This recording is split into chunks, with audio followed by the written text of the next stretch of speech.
Azerbaycan, canımızda olan bir can. Qəhrəmanlar diyarısan, odlar yurdu Azerbaycan. Qəhrəmanlar diyarısan, odlar yurdu Azerbaycan. Bu birliğiyle əzəmətsən, sen sevgisən, məhəbbətsən.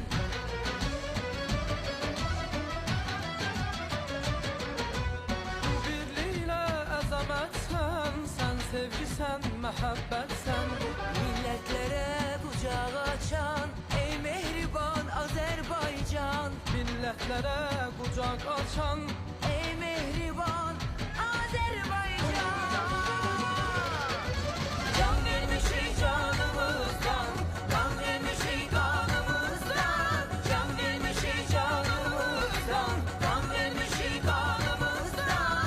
Bu canımız sana her an kurban olsun Azerbaycan. Bu canımız sana her an kurban olsun Azerbaycan. Yaşa her an Azerbaycan, Azerbaycan, Azerbaycan. Yaşa her an Azerbaycan, Azerbaycan, Azerbaycan.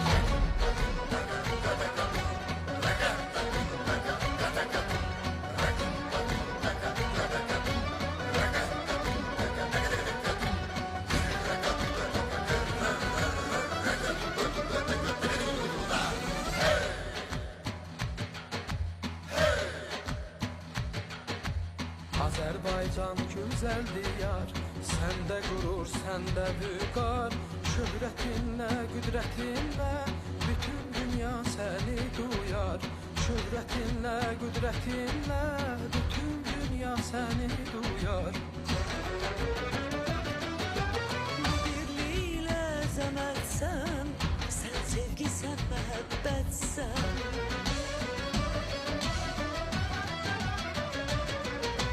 Bu birliğiyle əzəmətsən, Sen sevgisen, məhəbbətsən.